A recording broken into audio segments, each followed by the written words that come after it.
Hey guys, how we doing? I'm gonna give everybody a moment to join the session. I've sent the link out on Discord, so we'll give everybody a few minutes to join before we jump into the thick of it.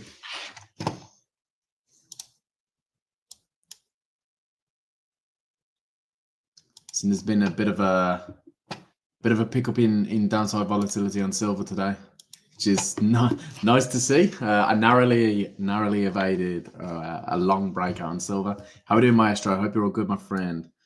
I'm currently in a couple of positions. I'm in Euro Yen shorts. I think I was in these, and I think I showed them yesterday. So the stop has now been trailed.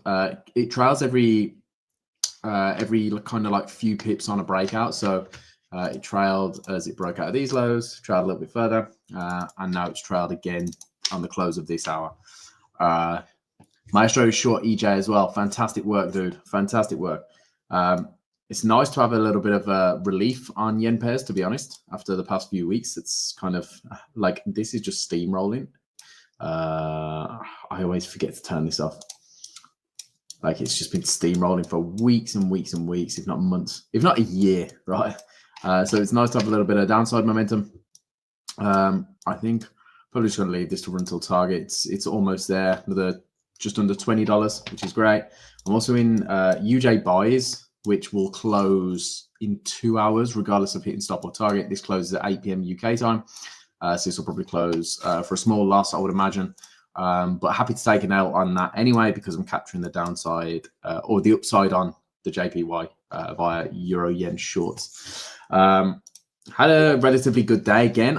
I mean, January for me, not to make this session about me, but January for me has been a fantastic month. Traded inside day on euro dollar today. Hit target on that. I mean, that's a little bit devastating. But it is what it is. We have the target on that. I think did I speak about that yesterday? Sure, I spoke about that yesterday as well. How are you doing, risk 1%? I hope you're all good, my friend. Son of the King caught some silver short and long today. And long, nice. Bouncing it both ways. I narrowly avoided this.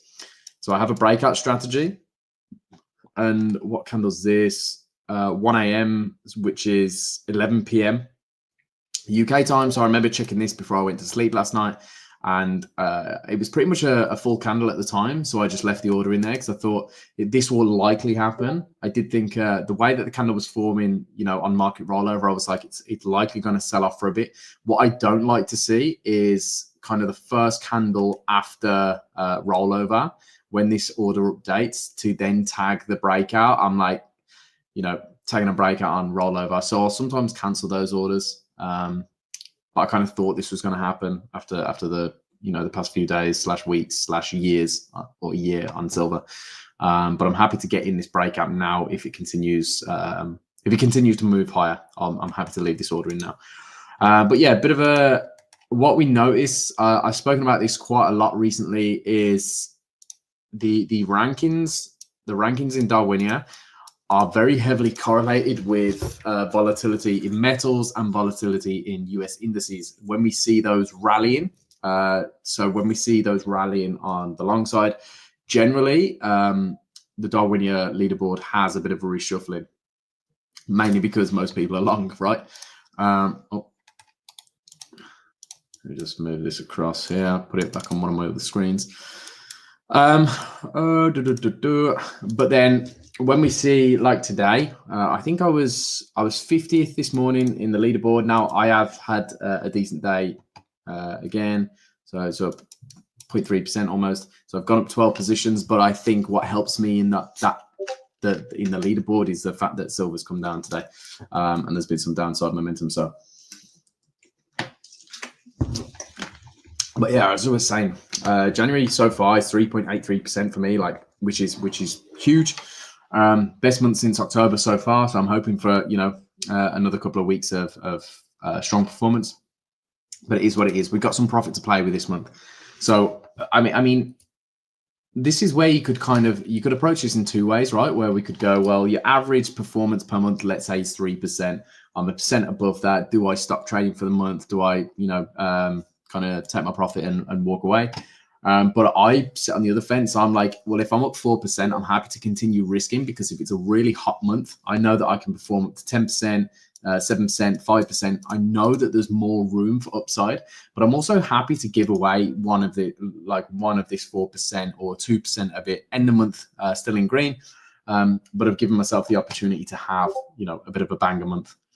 Son of the King, I noticed that 2 big moves in metals creates big moves in the rankings. 100%. So you see it more in silver. I mean, it'll be hard to tell, because I think LVFZ is down on the day anyway. Yeah, it's not been too bad. But yeah, you see it in silver a lot, mainly because there's a lot of guys in silver who will just long indices and metals. But yeah, you do see a big reshuffling. Swinger Capital, hey Kieran, how's it going? It's all good on my end, dude. Hope it's all good your end also. Tail, who's that handsome man? I hope you're referring to me, my friend. Yeah, Maestro, it's too early to start, but yeah, exactly. If you remember back to a few, like probably more so last year, I used to talk about this a lot, where people would ask, if I've hit a certain target for the month, should I stop trading? And I always used to say, like, have some conviction in yourself. Don't ever stop trading. Like, just because you've hit a target or a requirement or whatever it may be, it's all artificial, right? Even trading on Darwinex, it's an artificial leaderboard. Like, it's not, you don't gain anything. Well, no, I'm kind of lying there. I guess it is, but it's like, you should be putting these short-term targets in the way of your long-term success, right? So why stop just to gain an allocation? Why stop just because you're coming out of the calibration? Why stop, just because you've had a good month? Invariably, good months generally get better, especially as a discretionary trader. Like, if you're performing well, you should keep your foot on the gas. The only period of time I have off is over Christmas. So you can see I had a bit of a flat line here where I didn't trade for like 2 weeks. Other than that, I've never, ever switched my systems up. And I don't think I ever would. Cliff Locus, I was long on Apple and Microsoft today. Won the Apple trade. Love to hear it, man. Love to hear it. Let's open up TradingView. Tal, end of month XXBI is gold, Kieran. You happy? I am ecstatic, dude. I'm ecstatic. You'll have two diamonds in gold then. Fantastic work. Physics, welcome, dude. Appreciate you being here. Good move on scrapping the permanent allocation today and housing everything under boosters much clearer. Absolutely. And on permanent allocation, so of course, like we never hide behind a mask. We're always transparent with everything that we do, and these allocations, of course, are virtual. And so if we're giving out a virtual allocation for life, whilst it's great, it also adds a risk to life, or risk for life for us as a business. And so what we can do, and what we do with the boosters, is we hedge out that risk, or at least we hedge out your performance fees of that allocation, right? So if you have a large booster allocation, or if you're in DarwinIA Gold and have proven yourself over, an extended period of time to be a long-term profitable trader, then what we will do is we will put a percentage of live capital away of the allocation that you have, so that it's generating real performance fees, so that we can pay you from that. So the permanent allocation, it was great for a period of time, but is it sustainable long-term? Who knows? We don't really want to take that chance. Microsoft, Apple. So you was long. Oh, there's a bit of a nasty wick. Yeah, I can see why you won Apple and not Microsoft. Google down big on the day as well. I don't know if I missed something. For the guys who missed it, I think I spoke about it yesterday. Apple have officially announced that they're going to be using Google's Gemini for Apple Meta Intelligence, which is super interesting. I think Apple missed a big one by not focusing on AI. I don't think it's the end of the world, but it's funny how Samsung and now Apple are both taking the AI generated by Google, or the AI built by Google, to kind of power their systems as opposed to building their own. It's interesting. Shows how fast this sort of AI revolution is going, Son of the King, can US clients get more virtual capital besides Darwinex allocations? I heard you saying yesterday US clients can't get investor allocations. Nope, US clients can get investor allocations. You can't invest as a US client. So if you're trading through Darwinex Zero as a US trader, you can absolutely get Darwinex allocations, booster allocations. or sorry, DarwinIA allocations and also investor capital. It's just you can't invest through the Darwinex exchange. And you also can't trade a live account either. Johnny Loxwood, enjoyed the strategy development with Blaine the other day. Appreciate that. We'll be doing it again next Tuesday and most likely every Tuesday after that. I want to build it into a bit of a series so we can build some things together and you guys can take away some real value from that. Swing of capital, not trading for a period will decrease the VAR. For example, I have a huge swing and I'm closing fully, my VAR will decrease, right? Not necessarily. So your value at risk takes into account two periods to average off. So it takes in the past 45 days, which is pretty much like a month and a half worth of trading decisions, maybe 2 months worth of trading decisions. And it also takes 6 months worth of trading decisions into account as well. So basically, if you make an error or you have a small change of behavior, it doesn't just automatically kind of readjust. It will give you a little bit of leeway on that because it's all based on averages. So don't worry too much about this. Tail, is it worth starting with 1K and D Classic and trying to get investors and capital there? I mean, there's no difference, right? In my opinion, honestly, because if you start with 1 grand on Darwinex, you're still gonna have to prove your record, right? I mean, you're still gonna have to prove the fact that you can manage capital. That's gonna take months and months and months anyway. So if we look at if we load up Darwinex, the first thing that we measure is your experience, right? So of course, this is kind of a calculation that takes into account time and amount of trades that you place. So your experience is going to start from 0, whether you're trading on 0 or classic. Now, of course, if you have kind of a network of your own investors, then yes, you could open up a classic account, start trading, and they could invest into you straight away. However, without that trust, like if you're expecting just a random investor to come and allocate you capital, probably not going to happen. Well, I say probably not going to happen. It's definitely not going to happen unless you have like some crazy performance. So is it worth it? You tell me. You tell me. Lift Locus, I'm in profit on Microsoft, but it keeps fluctuating in place to trades end of day yesterday. Okay, makes sense. Rob, how we doing? At hospital with the ground at Mo, so I can't watch, but got phone by ear for now. Hope everything's good, my friend. Hope everything's good. And yeah, you won't miss much. Don't worry. I'm gonna do a Darwin review. So if anybody wants me to take a look at their Darwin and do a full analysis of it, of course, just put your ticker in the chat, or I'm happy to just carry on chatting. We can talk markets. Completely up to you guys.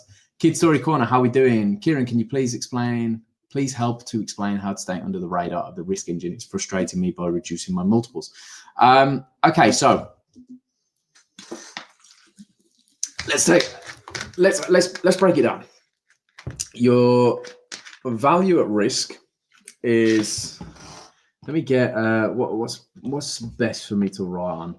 Paint's a little bit rubbish. Let's do it with Trading View. Trading View is quite good for this sort of thing.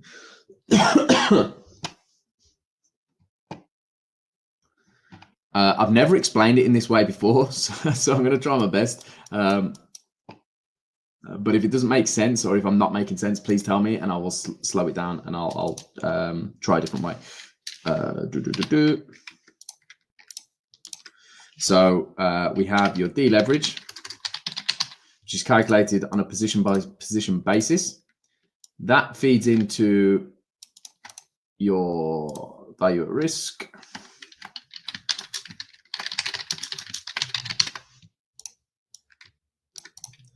And then this calculates your risk multiplier. Now, there is limits over here on the deleverage, okay? Let me change that to that arrow. So we basically monitor your deleverage per position over a period of time. Okay, so there's a maximum allowed deleverage per position for a specific period of time. If you exceed that deleverage threshold, then your value at risk will spike, your risk multiplier will lower, and the risk engine will start closing certain parts of your position to monitor the deleverage. So this is kind of how everything is calculated. The VAR and the risk multiplier kind of works as such. Let's turn this into an arrow. Let's also make it a little bit bigger. So your deleverage is how we calculate the risk on each position. That then gives us your VAR, your value at risk, which is an average of your deleverage. So it kind of works like that. And then that is the self-balancing mechanism with your risk multiplier. If your value at risk goes up, your risk multiplier will decrease. If your value at risk goes down, your risk multiplier will increase. But it's all based on the deleverage per position. So what I would be doing is I would be looking at your average deleverage, which you can do. You have to go on your Signal account. So you can see your average deleverage here. Now, I have never exceeded the threshold to have the risk engine ever intervene in my trades. So really, when I'm in a position on my Signal account, the Darwin is always in a position, and it's pretty stable from the point of I risk the same amount or roughly within the same band per trade. So I don't really have any issues with that. It all depends on how you risk and what your kind of maximum risk is at Signal account level. So I don't know if you could give me a little bit more information or give me your Darwin and maybe I can take a look at it. I appreciate this is quite difficult to understand. It might be worth reading through this, because on here it tells you the limits of how much your deleverage can be if it ever wants to load.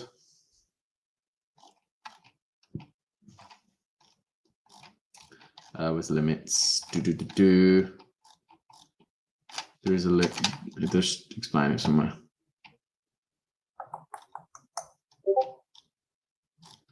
Maybe it's not on this one.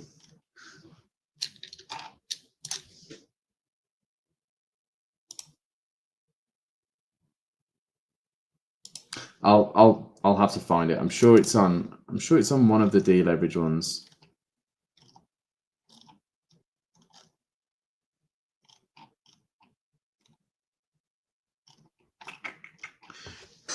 Is it on value at risk?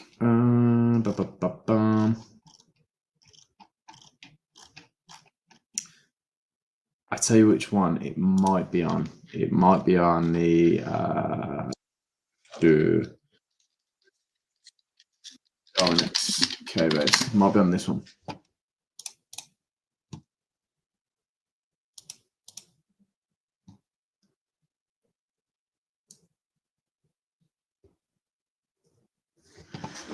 I don't know why, but I think my internet's running slow. It's probably because I've got my server open with all my strategies on. I've got quite a few other things open as well, but usually I don't have an issue. We do have it somewhere. Here we go.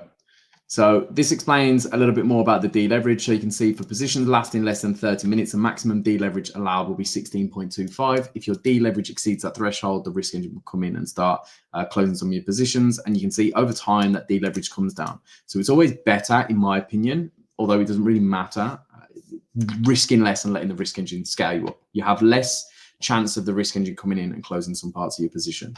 In terms of like stability, I'll show you my value at risk so that you can understand what stability looks like. That's my VAR since May last year. Okay, so it's super stable. I don't have any spikes. I don't have any increase in, position sizing. I'm not trying to sling it on one trade. So as long as you're doing these things where you're staying consistent and you're monitoring your deleverage, I don't do that. I know it's there. I don't monitor my deleverage per position. But I understand that I'm being consistent with how much deleverage I'm taking on per position, then you should be okay. But like I say, if you can share your Darwin, I'm happy to look into it a little bit more, or even do a one-to-one session. I'm happy to jump on a call at any point and go through this in a little bit more detail. Tal said, maybe I need to rewrite it. I want to test or use my strategy on my own account, live accounts. I want to do it on D Classic. I mean, there's no difference really. The only difference would be, so for example, if I wanted to test my portfolio and do it on a live account, I would have to drop minimum $50,000 into a live account purely based on the margin I need to run my strategies. If you don't have that issue, if your strategy can be ran on an account with $1,000 in, then absolutely test it on a live account. However, because the Darwinex Zero servers are all live, and we basically replicate all the commissions, the charges, the slippage, the spread from the LP feeds that we get, you're essentially getting a live feed anyway. So it just depends whether you want to pay 50 euros a month to test or whether you want to put a grand at stake. If it's something that you built yourself, maybe have a little bit more confidence to test it on a live account. If it's an EA or something that you purchased online on a marketplace, I probably wouldn't be testing it. I'd rather do it on D0, in all honesty. FCPZ, let's take a look, son of a king. I'm just going to read the other comments that I've missed. FCPZ. You mentioned about the boosters for the stream. I didn't mention the boosters. Or did I? I don't know. Let me know, Rob. Physics, not sure if you're allowed to promote yourself, so I'll do it for you. Kieran knows what he's doing. He's Darwin is investable. I am invested in it. He's already making me money. I appreciate that, dude. Yeah, I mean, I guess I promote myself because usually I use myself as a case study. Like I always have XOQP open when we're talking about these things, but I do appreciate that. The thing I love about XAQP and where it is now is, and again, not to make this too much about me, but is when I'm sat in these sessions, it's nice to know that, again, you guys can have that respect for me. It's not that anybody can stream for an hour a day and say, oh yeah, but I live stream so you can see me trade. But you know, if you're streaming for an hour, you don't know what that guy is doing for the other 23 hours in a day. So the main thing for me is that you guys know that I live and breathe this. So when I'm talking to you about it, I do it myself, and I have been doing it for a long time. You know, I'm not just some random guy who gets paid to come and talk to you. I actually do the same thing as you guys. So I appreciate that comment, Physics, big time. Risk 1%, KD. Yes, I will check it if we have the chance after I've done FCPZ. Lift Locus, I have 2 end-of-day strats for gold and equities, but I opted for the US stocks account to avoid swap fees. Should I have chosen the CFD account instead to be able to trade gold? I mean, it's completely down to you. If you wanted to trade gold and equities in the same account, then yeah, most likely the CFD account would have been better. There we go. Physics has answered you better than I have anyway.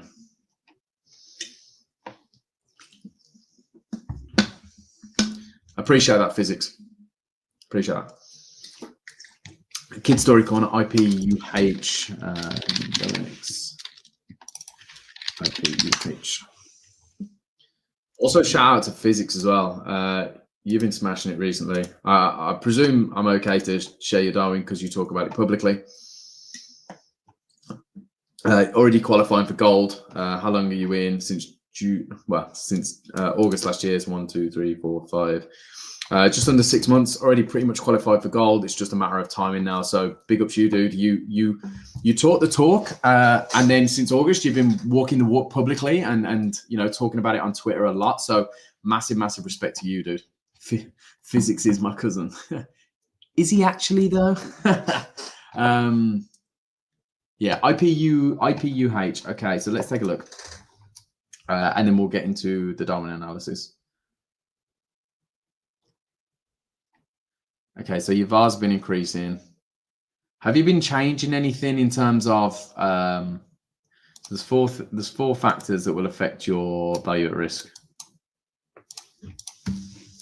Oh Lord. 4 factors that affect VAR. Position sizing is number 1. Asset volatility. We have trade duration, and we have trade frequency.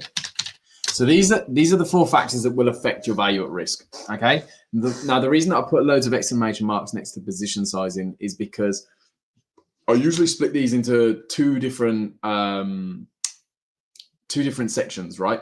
Because your asset volatility, your trade duration, and trade frequency all form part of your strategy. Technically, your position sizing does not. Like, it might be baked into your strategy to a degree, but you can always increase or decrease risk. So I would never say change how you trade just to satisfy the Darwinex risk engine. But I would say, adjust your risk if you're wanting to change your value at risk or increase or decrease your multiplier, although I don't think it's necessary for anybody. So what I would push your way first is, have you changed any of these? I mean, if you're trading gold, which I think I saw from your maximum excursions that you do, the volatility of metals has increased recently, probably not enough to... How much did your VAR increase? From 2 to 7.5, it's like a 3x. The asset volatility probably isn't enough of a reason to have increased your value at risk by 3 times. So I'm presuming that you've changed your position sizing, but please correct me if I'm wrong on that. I'm just making assumptions here. So I would say if you're changing your sizing, that's why you're seeing an increase in your value at risk and a decrease in your risk multiplier. Again, there is self-balancing mechanism. So when one rises, the other one falls, and vice versa. Physics. Hey, Kieran, what is your institutional communication channel at Darwinex? Would you mean internally, like how we communicate internally, or with institutional investors? Which do you mean? Lift Locus, was it Lift Locus? No, it wasn't. It was Son of King, FCPZ. Let's take a look. Okay, so we've got just under 6 months worth of data. So you guys know I like, okay, to add more than 100K to index. Send me a DM on X just to remind me after the session. And what I'll do is I'll put you in contact with Antonio Luque, who's head of institutional sales at Darwinex for the index.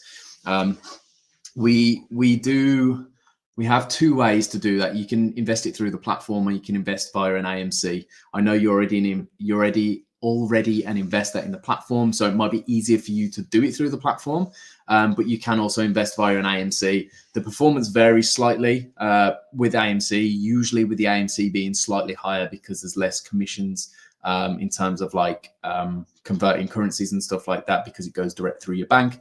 But of course, I'll put you in touch with Antonio and he can kind of explain that in a little bit more detail to you. Okay, so generally I like more than 6 months, purely because I think 6 months, even a year sometimes, is too small of a data set to be able to make adjustments and make decisions about changing a strategy. If we take a look at how many trades you have. Okay, so you got 4,100 trades. So even though your track record's not that long, you have a lot of trades that we can analyze and that we can look at and potentially make decisions from. However, having said that, 6 months is still very condensed within sort of one market regime, one market trend, especially if you're trading specific assets like the past 6 months on yen pairs or the past 6 months on metals. It's very easy to just go long and go long and go long. But what happens when the regime shifts? What happens when, gold falls from, $4,600 back down to $3,000? Can you still keep up that performance? So what I don't like doing is making too many premature decisions based on overfitted data. I'm even more so on that these days, now that I build multi-strat portfolios. Is like, for example, have I got a report on here? Let's just take a look. Let's load a random report. Trade analysis. So we could go P&L by hour. Okay, that's a bad report to load. Let's show this one. Okay, so we could take a look at this, right? And this is 8 years worth of data. And we can see that consistently this strategy has lost money within these hours of the day. Okay.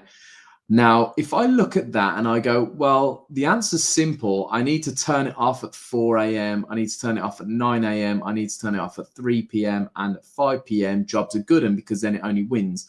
All I've done is take the data set that I have in with no kind of consideration for what happened before this set of data, or no consideration what's going to happen after it.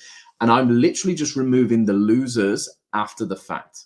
Okay, and just removing the losers at least within this data set. So I mean, I guess it's a little bit off topic, but that's why you see so many back tests that are precision perfect.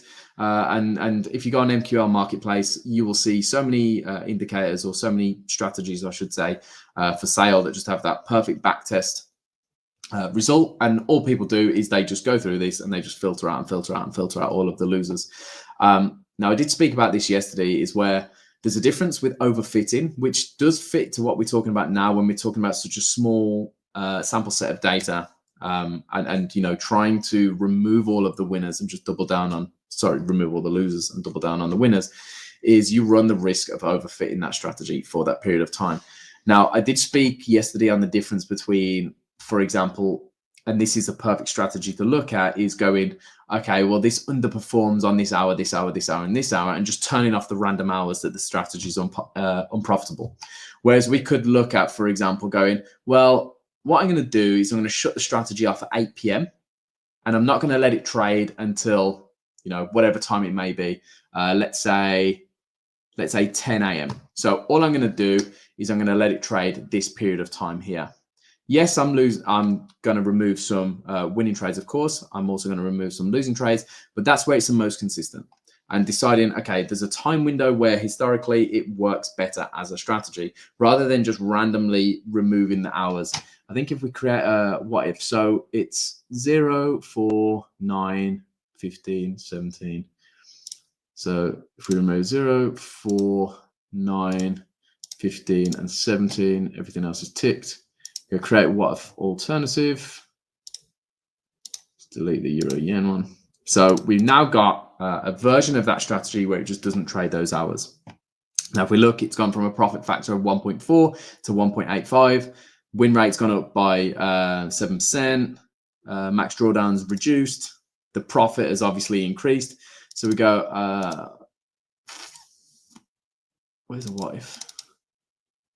Here we go. Now we look at the P&L by hour. Fantastic. Doesn't take any losers. Okay, so again, I'm probably getting a little bit off topic here, but I think it's important to understand there's a difference between analyzing and making decisions to overfit a strategy, because now this looks far better, but we know that all we've done is just remove the losing trades from the backtest. Anyway, I'm going to stop ranting on about that because I think you kind of get the point. It was a little bit of a long-winded way of me saying 6 months is okay, but the more data we have, the better. In fact, you haven't even ticked over 6 months yet. When did you start? 6th of August. So 6th of Feb will be your 6-month anniversary. Okay. Assets and timeframes. So 50% of your trades are on FX, 45% win rate. Commodities, 25. The rest of your trades split pretty much 50-50 between indices and commodities. Indices being a little bit lackluster, could just be due to you know, the market regime for the past 6 months. What's interesting, however, and this is something to potentially take a look at, is if we look at your win rate compared to your return, both your commodity trades and your FX both have a sub 50% win rate, so roughly 45% on both, and they both have a positive expected value. Commodities pretty much double FX if we consider how many trades to the return. So in my opinion, the way this looks is that your most efficient trades come from commodities, second from FX, and your least efficient trades come from indices from an expected value perspective. Now, what I would be looking at is, why do I win more trades on indices yet I haven't made a profit? Are you trading a different strategy? Are you managing the trades differently? Is it a market that just doesn't work with your strategy? Because yes, every market has a different characteristic. It has a different nature. It has different traders. And therefore, you know, we can never just go one strategy can trade all markets, in my opinion, anyway. So I would be looking at the efficiency of your indices positions here. Euro dollar. Okay, so you're heavy on euro dollar, gold, and NASDAQ. Again, it's just interesting that you're profitable pretty much across the board with a sub 50% win rate. But then when you add 10% to your win rate, you actually lose money on the NASDAQ specifically. Like, to me, that's a bit of an outlier. That's something, and what these sessions are for, right, is to try and find these things that kind of don't make sense or don't add up or stand out. Because whilst there's not too much difference, I'm going, well, there's a clear efficiency error here, or efficiency issue, I would say. You take the same amount of trades on indices as you do on commodities, pretty much to the dome. You have a higher win rate, yet you lose money. And then we take a look at commodities versus FX. You take half the positions on commodities as you do on FX, have roughly the same win rate, yet you're making double the profit. The profit is like, or the return is basically the same, but when we consider per trade on trade by trade basis, of course, the efficiency is far higher for commodities. Now, that's not to say you should stop trading NASDAQ at all, because again, like I say, it could just be market regime. It could just be a period of time. It could just be the fact you've had a few bad trades. We just don't know. But it's definitely a pattern I will keep in my head because, you know, some people are masters at trading one asset, but then they struggle to trade another asset. Tom Dante used to talk about this quite a lot when he used to work at Fusex, is you would be assigned an asset, whether it was something like the DAX or the Bund. And he used to talk about a specific trader who could trade the Bund really well. But because he found it boring, he kept going over to the DAX and he kept getting his ass handed to him. And he would not learn his lesson just because he wanted to be excited when he traded. What stack of cash, physics, what stack of cash should I send to your compliance team to include IBIT in your investment universe? I mean, you can send it to me and I'll try and convince him. I'm just joking. Son of the King, yeah, I'm a bad indices trader. I've noticed that I don't trade it as often as I did in the beginning. Yeah, I mean, I'm the same, right? Like, I'm not a massive fan of indices. I trade the NASDAQ, and I think I trade the NASDAQ profitably on a few strategies that I have, but it's one of my least favorite assets to trade. But everybody is unique. Everybody has their own style. And it's like, you can go onto X or YouTube and you will just see thousands and thousands and thousands of traders who appear to be killing it on NQ futures, and this is all you need to make loads of money a day on NASDAQ. And it's like, come on, like, you know, it doesn't work for everybody.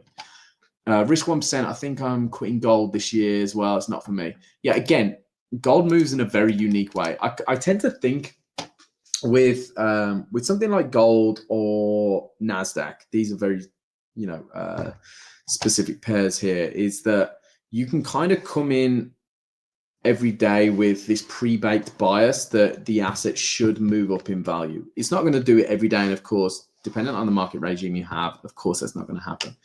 But those assets are designed to increase in value, or not designed to, but they are generally expected to increase in value over a long horizon. Okay, so for example, like I have long only strategies on metals. I have long only strategies on indices that would get absolutely railroaded if I put them onto any FX pairs, because FX pairs aren't designed in the same way. They're not expected to just keep going up over time. I mean, yen pairs, arguably, what have you, but it's just completely different dynamics behind the asset, and you have to take that into account. Some people can trade something really well, other people can't. Swinger Capital, do you think we should aim to reach the 20% in the less time possible? I'm 8-10% in like 1 month, but for gold I need 8 months, so it doesn't seem necessary to push. Listen, trade as best as you can. Don't use any of this, and this is me, like, you know, working for Darwinex, right? Don't use any of these as your targets. Let it happen naturally, right?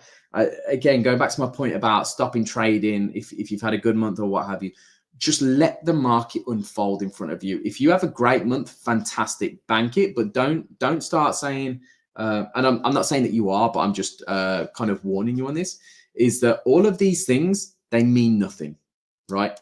They mean something in the context of Darwinex, of course, like your ranking determines how much allocation you have, etc., etc.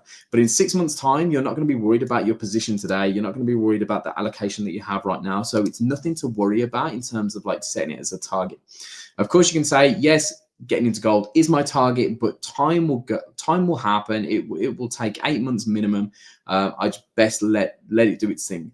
And the reason I say that is because I've spoken to so many people over the years of working at Darwinex who put too much pressure on themselves to do things as fast as possible. There was a trader, Italian guy called Bato, who, and I'll show you this as an example. I have a lot of respect for him, and this isn't a dig at Bato at all, because, you know, his curve is good.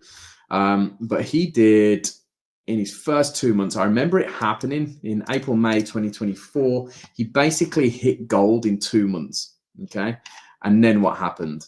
He just completely stopped trading, like to how he was. His behavior changed so much, and then it's taken him pretty much a year to get back to his all-time highs. Now, is that because he got lucky here, or he just had a bad patch? I don't know. But to me, when this 2 months was unfolding, Bato was Bato, that's the ticker he was trying to find. Maestro said, Bato, that's the ticker I was trying to find. Yeah, this guy, again, got a lot of respect for him. Mr. Robot on X, I believe his name is. There was a lot of posts about him. A lot of other people were talking about him. He was making a bit of noise himself. Of course, we were posting about him and talking about him a lot. And I think it created this pressure pot where it was like, okay, now what's expected? Because you did 20% in 2 months. Now what's expected from you? And of course, he's never done 20% consecutively in 2 months again. And it's kind of like, is it best to just let things happen and you trade as best as you can, or to put things like targets in your own way that's going to hinder your progress? Because outside of Darwinex, you know, your ranking or all of this sort of stuff doesn't matter. It doesn't mean anything. Okay, like it just doesn't. So again, a bit of a long-winded way to answer the question, but I would say if you're up 8 or 10%, just let the 12% come to you. Just let it happen naturally. Like there's no point rushing it. I think when did I hit the requirements for gold? It was here, so that was in August. So it was in August. So I was 1, 2, 3. Well, I started in May, pretty much. It was like the last day of April. 1, 2, 3, 4. So in 4 months, I think I hit the requirements for gold. And I just took my time after that. Okay, just trying to detach from the okay, I'm close to making it, or I have made it, or you know, hit the targets, and just let it do its thing. We're going to skip trading time distribution, return distribution by day of the week, all pretty consistent here. Again, this is one that you kind of need a lot more data for this to pick out any patterns. And the reason for that is because every week you only get one Monday, one Tuesday, etc. You only get one day of the week every week. So you only have like 22 data points for each day, pretty much to go off. So again, this data it's such a condensed period of data that we just can't really take anything from it. On top of the fact that it's all pretty consistent. I mean, you've got 2 days where you've kind of underperformed. You're down on Tuesdays and you're down on, what's the other day? Tuesdays and Thursdays, you've kind of underperformed, whereas the other 3 days are very similar. Now, what I'll explain what I mean by this now. If we go to, we'll take a look at THA. Now, I actually spoke to THA about this, so I understand why his looks like this, but you'll see what I mean. Take a look at assets and timeframes. And if we scroll down, now you can see there's a big variance in his performance by day. But if we look at like a 6 months, bearing in mind this is 10 years, if we look at a 6 month, there's probably not much variance, right? So time is something that gives more weighting, more and more weighting to this metric. Now I asked why on Mondays, you can see over 10 years, THA has a negative return of 8.37%. Okay, what's interesting is I was always changing, and it seems since I've spoken to him about it, he's stopped trading on Mondays. That's interesting. So I said to THA, I was like, look, you make the majority of your money, or historically have made the majority of your money on Thursdays. Pretty much 50%, if not higher, of his return has come on Thursdays. The rest of the days are pretty sporadic, and Mondays you just lose money consistently over a 10-year period. Why are you still trading Mondays? The reason for this specific trader is because he's a macro trader. So generally, let's say Thursdays and Fridays are his most busy days of the week, because generally US CPI, PPI, NFP sort of comes towards the latter end of the week. So we might get into a position, and if he's still holding that over the weekend, he generally takes the losing trade on the Monday. So we'll close all these positions. So I said, okay, that makes sense. But you know that consistently Monday is just a losing trading day for you. So does it make sense to keep pepper in that. Now, of course, his example is unique because he sort of had, or at least it sounded like he had a logical explanation, but what it looks like is since I've told him, he hasn't traded a Monday since. So maybe not. Maybe it was a logical explanation, but I don't know. Swinger Capital, I've already seen his Darwin. Thanks anyway for the advice. I don't think I'll suffer the same pressure. I'm funded on prop firm CFD with 1.5 mil, but I'll think about your advice. Thanks. Fantastic. 1.5 mil, stunning. Like that's big boy if you can keep that up. So well done to you. Yeah, I mean, just let it happen naturally. The only thing I'll say to that is trading on Darwinex or trading investor capital is completely different to trading props. That's the only thing I will say. Props are artificial environments where you can reset. You know, if you blow an account, you can buy a new one and you kind of back to zero. I've spoke about this quite a lot, where you have like, how should I call it? An artificial equity curve or artificial equity line. So let's say you bought 10 challenges of 100K and you had 1 million in funding and you failed 8 of them and you passed 2. Okay, so if you hit the max stop out for those eight accounts, you're down 80K. Okay, so you're down to 920K. If you pass the 2, you're up to like 950K, and you go, great, I'm live, I'm funded. You take a 10 grand payout, you might be your equity curve might be at 960K. You've put in 5K, took out 10K, so you're up, but actually your simulated equity curve is still down 40K. Okay, yeah, I won't bang on about that too much. But all the best to you, man. Like, let me know if there's anything that you need, any help that you need. I'm presuming that you're still just 1 month in. So I'm always happy to jump on a call or answer any questions you have. Just let me know on Discord, X, however you want to get in touch with me. Always happy to go through some stuff. And now, because it's been a bit of a while since I've done one of these sessions, I'll repeat one of the stories that I used to tell. So there was a trader I worked with pretty much when I first started at Darwinex, and I was reviewing his return distribution by day of the week. And I noticed that on Friday, his performance was significantly worse than the rest of the days. Something similar to THA. His Friday return was really low. The rest of the days were pretty consistent. And we tried looking through his trades, and his trades just didn't make sense. And I was really trying to understand why he was consistently down on a Friday. And it took us a couple of days to kind of come to the conclusion. But it turns out this guy worked on a building site here in the UK. And it's kind of tradition on building sites that they finish at 1 p.m. on a Friday, especially if it's in the summer, and they go have a beer with their mates. And what he would do is he would go to the pub, and because they finished at 1, he's still like pre-New York session, he'd be having a couple of beers and he'd be trading from his phone, and he would just give back everything that he made during the week on that Friday. And we highlighted it, and I sort of said, well, you know, how is trading from the pub serving you, especially when you've had a beer, which we all know is, you know, going to give you some rose tinted spectacles. You're going to look at a trade and think, oh yeah, it's fantastic.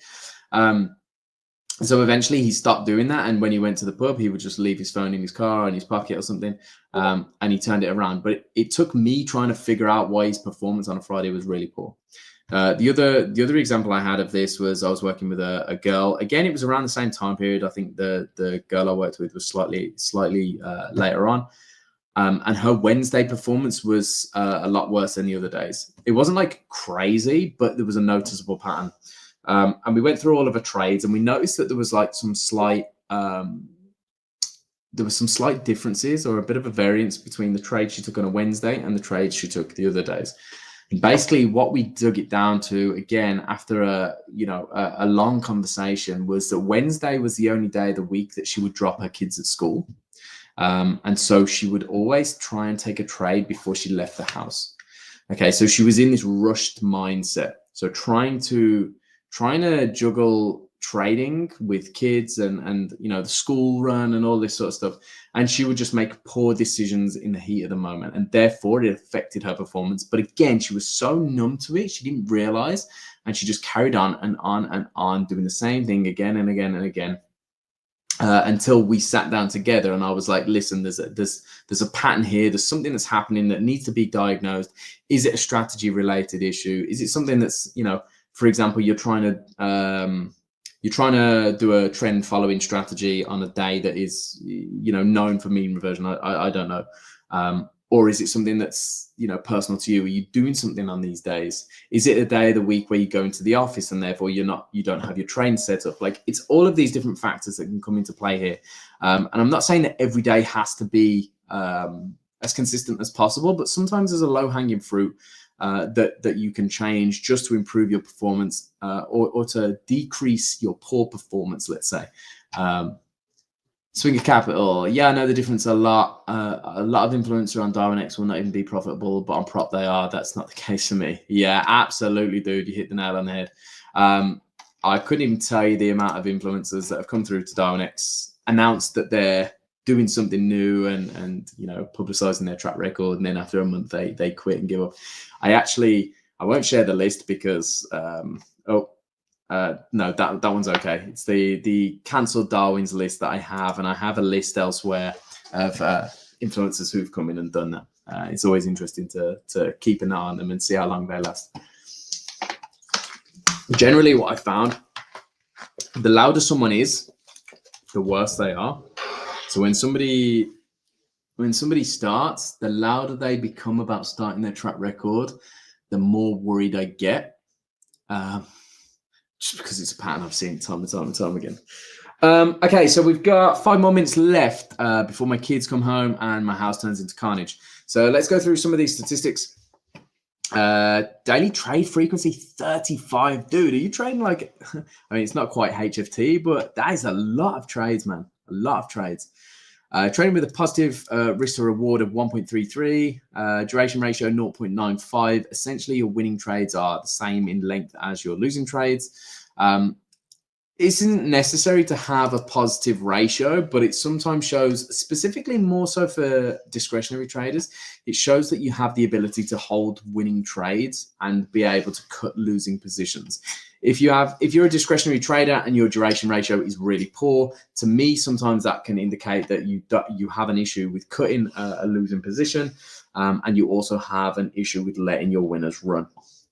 Not the case for everybody, but in the cases of some people. You have a 47% win rate and you have a slightly positive payoff ratio. I think it would be great if you could potentially get your win rate slightly up. Maybe that would coincide with scaling back on the DAX. I don't know.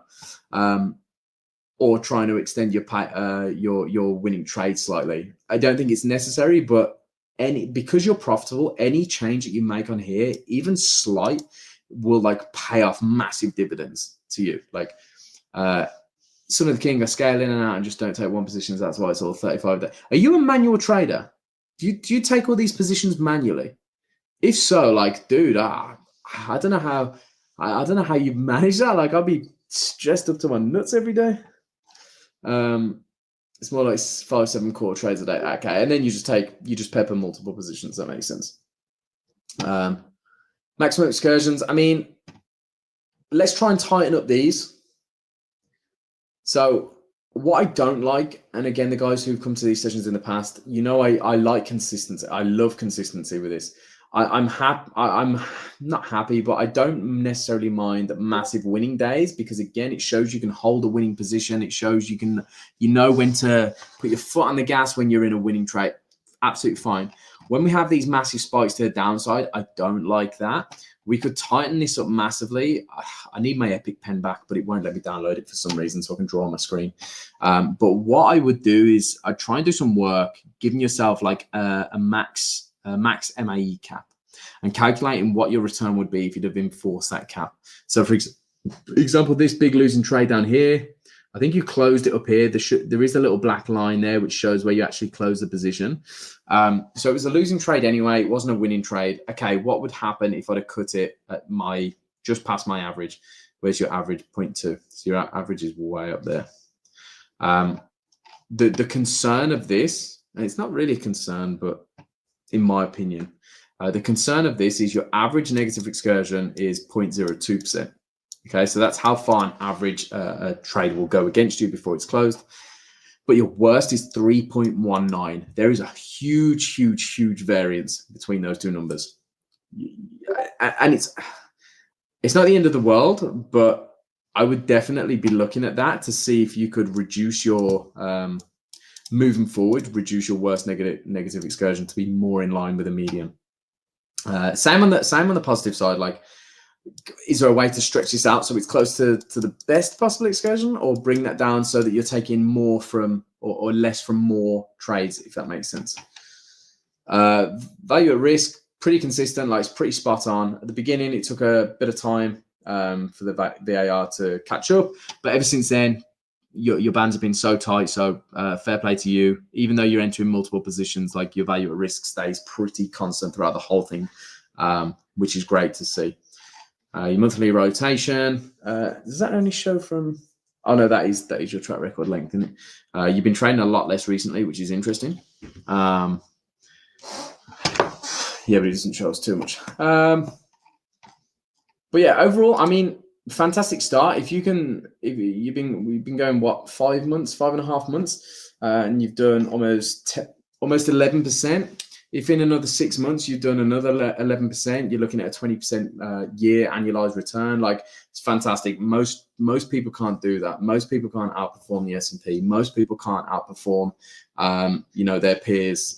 You're 884th in the rankings, and for a good reason. So it's an absolute fantastic start. I think we need to revisit this in 3 months or 6 months time, and see where we are with things. And hopefully the patterns that I've spoken about in this session will either have like dispersed, and we can see that they were just due to the condensed data period that we're looking at, or the data set that we're looking at. And yeah, hopefully we'll see that your return is above 20% and that you'll be in gold in 6 months' time. Swing your capital, by the way, I've already sent a DM on Discord when you want to reply to that. Okay, fantastic. I will reply this evening. Son of the King, thanks for the analysis. I appreciate the insights. Absolutely no problem, dude. Usually I go over the metrics on DarwinX.com as well. I'm going to have to postpone that for next week because I've got to close down the session now. And who was it who sent in their Darwin as well? We'll take a look at yours next week if that's okay. Risk 1%, or I can do it privately for you, dude. Like, feel free to message me on Discord and I can do a private analysis for you as well. So yeah, guys, I want to thank you all for joining the session anyway. Son of the King, thank you for putting your Darwin forward, and thank you everybody for asking questions. Today's been quite an active session, so I appreciate that always. I love to chat, and love it when you guys are kind of active in the chat box as well. So I will be back on Tuesday for a strategy development and building session with Blaine again. So that'll be the next time you guys see me. So I hope you have a fantastic weekend, rest of your week and weekend, I should say. I hope you have a fantastic rest of your morning, afternoon, or evening, wherever you're watching this from in the world. And I will see you in the next session. Peace out, guys. Have a good one.